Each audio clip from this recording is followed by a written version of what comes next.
Hello and welcome to the Concorde manufacturing plant at Aschbach in northern Bavaria, and this is the showroom of Concorde. I've got here this Carver Centurion Style 8-meter long, 240 centimeters wide motorhome to show you, and let's go in right now. Now there are 4 carvers. This is the shortest. This has got a sort of German layout at the back. Yeah, let's just turn everything on. And lights. Lichter ein. So that's written in German, but it comes up in English as well if you want. So this one's got a sort of German layout at the back. It's got this L-shaped lounge here. This one's comes with the bed above the cabin. Let's go to the back. Now, Carver said comes in 4 versions. Others are all large. This is the shortest version. There's 2 with a lounge at the back, and 1 has a queen bed. And the one that has the queen bed also comes with a garage for a little Fiat. Right, so what have we got here then? Let's start off with the storage. Okay, storage all the way around. There isn't much of a ledge there, unfortunately, you can see. But and I don't like those corner bits at all. Waste of space, if you ask me. There is a tiny ledge, well, it's a bit bigger than the other ledge, but still, it's not much. See, and so that to me is a complete waste of space, in my humble opinion. The bedroom there, we've got electrics down there, and this is for shore power, but you can connect the shore, the via an inverter. You can connect what would normally be used only for the shore power to your battery, your habitation battery, if you've got a big one, and then use it in that way. I'm in the process of doing that one myself. Here we've also got loudspeakers built in, not only here but also up front. There's your television, and this is the view down the van. Of course, before going to bed you might want to take your sandals off. So I think this is meant to be designed for people to sleep lengthways rather than widthwise, but 240 centimeters outside across, and I would fit widthwise and lengthwise. So as far as and the mattress, I have to say, is quite firm. So there's me, got plenty of, there you go, plenty of, and I've got plenty of room at the top as well. So what about me pushing my head against the back wall if I can? There we go, and see, there's still plenty of room here. I'm 1.75 meters. Now, the shower door has just come open miraculously, as I said, 1.75 meters. Of course, I'm going to demonstrate the shower. But before I do that, I'm going to show you what's under the bed all the way around. There it is, Frovi system. Now I said this was the German layout, and that's not really sort of German layout as such. It's a widthwise bed because it doesn't really have the facility for making 2 singles. I mean, you can use it as 2 singles with this bed bit in the middle, but I don't think that's quite the same because of that. Anyway, that's just my opinion, and it doesn't have this bit that comes out here, but this is clearly far more easy to actually get into. And the step has a stack of storage under it as well. And so one other thing we've got here, light switches here, but a really good feature of this, well, a reasonable feature, is you can close this here like that. Also, one can close the other side like that, and this forms a dressing area. There you go, a dressing area. Now, to have a dressing area, you do need to keep your clothes somewhere, and there you go. Nice big storage for clothes in there. Of course, you might use the storage around the bedroom as well. Now, let's have a look, go in the shower. So it's got a central plug in it. Now I do prefer 2, or even better 4. Not many people get 4, but I suppose the central one's better than the side one. Or is it? Or is it? Maybe it isn't. I'll take that one back. Right, there's me in the mirror. Right, see how high this is now. Look, there you go. See how wide it is. See, it's a really big shower. Comes with a useful thing for drying your socks after you've washed them. Or if you're the sort of person that washes your clothes every day, then you can sort of hang it up there. Or if you use hangers, then you could, when you're on a campsite, you can hang your wet clothes up there and it'll drip down into there. Alternatively, you can get one of these things, magnetic things, which you stick on the outside of your van, which I have actually demonstrated in previous videos. Now, whilst you're in the toilet, you can actually change the heating as well. So that's a good idea. Or alternatively, you can stick your head around the corner and look out the window. If you don't want people to look in, you can of course close it as well. And that also comes with an insect screen if you want to keep the insects out. Hangers. Now Aldi system uses glycol for heating. It's very efficient. It's the most expensive as well. Nice molded sink. And under this we've got some drawers, and this one is a different shape, presumably because there's things under there such as a sink. In the kitchen we have here 3 large burners, Thetford system. I think Deathlefts also use the same thing in their Alpa range, I think. And here we have rather good, I would say, drawers with okay, the sides. More about the sides. Are the sides not deep enough? Let's get this one here out. Well, I like to have sides that come up as far as possible here. Here, sorry.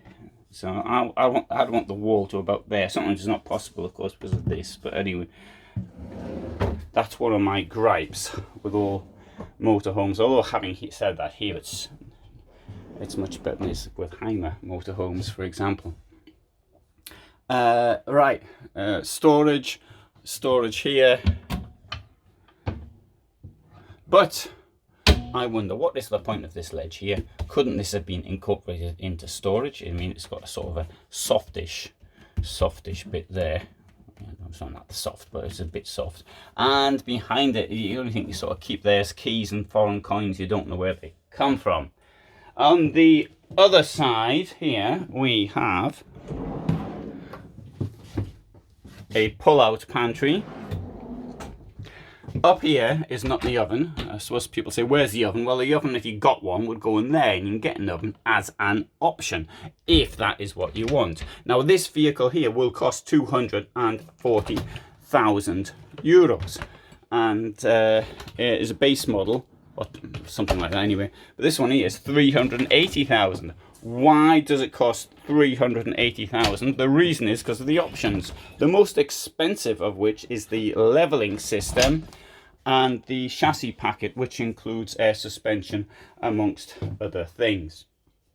Now, one of the big advantages of a number of steps up in most vans is probably because there's a double floor. Probably, I said, in some 4x4 vehicles it may not necessarily mean that.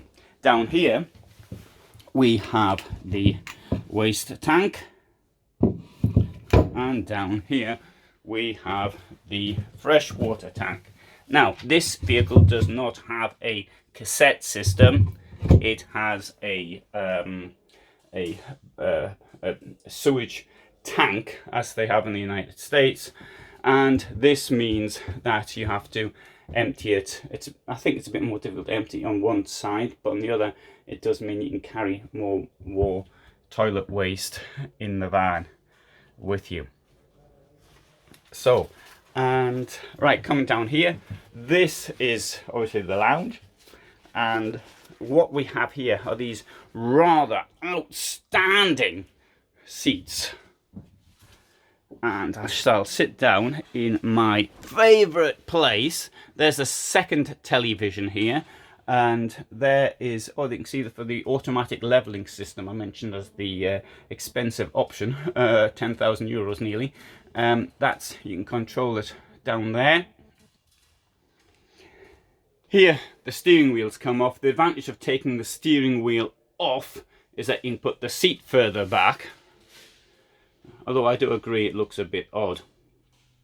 And you can see this is on a automatic gearbox. Now this is the Iveco chassis that this is built on, and all of the in this series are on the Iveco chassis. Right, so as I said, this is the 790L. It is the smallest, and there we have some of the details of it. Oh, I didn't mention the payload, because it's on a 7.5 ton basis. You can get 1,141 kilos of payload in it. So the engine's 210 horsepower, 154 kW, and the outer height is 359 centimeters. So there here we have all of the extras. And this one here, 360,780 by the time everything else has been included. You can get engine upgrades and things like that if you want as well, but it's going to push the price up even further. Now, integrated vans, so you hardly ever get a door on this side. Trying to think, are there any integrated vehicles with the door on the passenger side? But in this case, there's only one door. There's no door on the other side as well. Now, I have heard people say, what do you do in emergencies? I'd rather have one there, or it's more convenient for getting fuel. Yes, I'd agree with that, but I personally would rather only have one door, and the point of that is for security. And it's when you only have this door here to close, then the security is very much improved, in my opinion. There are these wonderful skylights, and there's one in the bedroom as well. There we have the aircon unit, and there's also a fan as well. Aircon, the problem with aircon is, for most cases, you have to be on hookup. Not in this case necessarily, as if you connected it to your batteries, as I suggested earlier, but you're swiftly going to run out of battery power. There are 12-volt aircon units now available on the market, which are even cheaper than the 230 ones. How effective they are, and would it work for a vehicle this large inside, that I don't know. For me, I think the fan is quite good. Now, up here, you've seen my videos before, you know I don't like beds up there, but of course I do appreciate there are circumstances when there may be a couple traveling and they don't want to sleep together. As people get older, I'm aware that these things happen, and sometimes when people are younger as well. So in that case, you might want it, but alternatively, you'd have cabinets all the way round. Yeah, I wonder what this is. Sandals drawer, I would say. I think sandals will go in there, wouldn't they? As you come in. Now, here we've got, I'll open this one as well, the controls for the vehicle. The Concorde Connect, this is the internet. Here we've got another heating system. So you see it's the Alde Compact 3020 HE. And, all right, it's currently 26 degrees in the van. And we can also see that it is on hookup. So I'll turn that off. This is your master volt controller, so it controls things like this. You can see this, what the solar's doing, and the energy usage and this type of thing. And here we've got the main controller, which you may have noticed earlier. And I can therefore, here I can turn on the water if I want, the water pump, with the lights on at present. And just to demonstrate this, I'm going to put my finger over here, and you can see the lights go out. Lichter aus, that's what it says now. and you can see it's still connected to the mains because it doesn't automatically pull the plug out. Now there's lots of things in this vehicle, and I bet I've forgotten something. Don't know what I've forgotten, but I bet I have forgotten something. Let's have a look at this.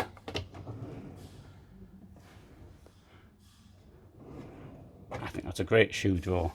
Why is it so long? Well, yeah, look, here we have the fridge, and there is the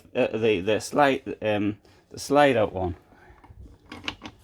You can also if you don't want all the lights on, you can control them from here.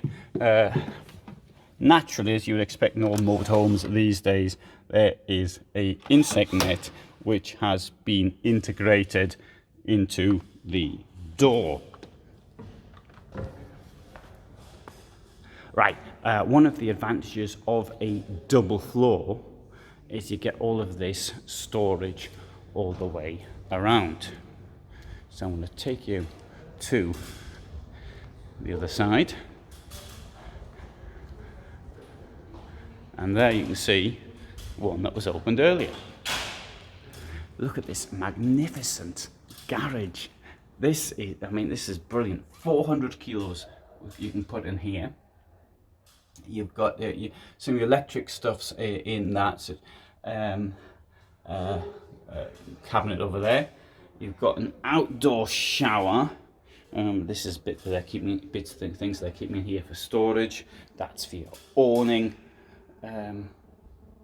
This to me is absolutely stupendous. And sometimes I think, well, yeah, I couldn't drive an 8-meter long vehicle, but I would love to have something like that. All the stuff you can get in there. And yeah, 400 kilos is a fair whack. Right, in here we've got the water release valves, as well as a bit more storage. And okay, so your hookup goes in there, it then goes through there, and the idea of this is to stop people stealing your cable. And on that subject, I've got an idea. Yeah, so this comes through, and that comes down here. What you do, for a bit of security, get some tape and tape it round at parts here, so it looks as though it's been broken. And that gives the idea that it's not worth stealing. It's been a quick repair job. There's a little tip that's made this video worth watching. So here, Abwasser, that's the dirty water, and this is the septic tank disposal. So you turn that round, you'd have to position it above the place you're doing your dump to. And sorry, there's a double meaning there. You're dumping your septic tank into, and then that's how you do that. I bet it takes a bit of practice, so it might be worth practicing on the grey water first. That's the heating units. Hey, what could be in here? There's your gas cabinet, two bottles. Get refillable, as I always say. And here you can see, you get an idea of how deep the double floor is, but also you can see you can put things there which are long. You might be counting skis, scaffolding, snakes that won't curl up. This type of thing would go in there.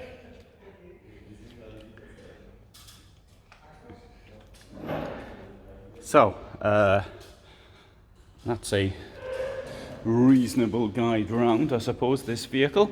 And if you want to know more, there's more in the description. Or if there isn't more in the description, then you write a comment. There's nothing more in the description, and I'll try and put something more. Sometimes I forget to do it. It depends on my access to internet. Now, how can I access the internet and not put a description? Because I don't do it at the same time, because if I'm traveling, you see, I access the internet. I might upload this video now, but that's on my phone, and to access the internet, the description, that comes later. Okay, thanks for watching. I hope you found that of interest. I've got lots more vehicles. You can see this in previous versions of it as well in other videos I've done. So if you find one on the second-hand market and you want to see what it looked like, for example, in 2019, for argument's sake, then I believe I've got that one also on this website. But for the moment, thanks for watching. All the best from me in Ashbach, a wonderful town, or maybe village in northern Bavaria.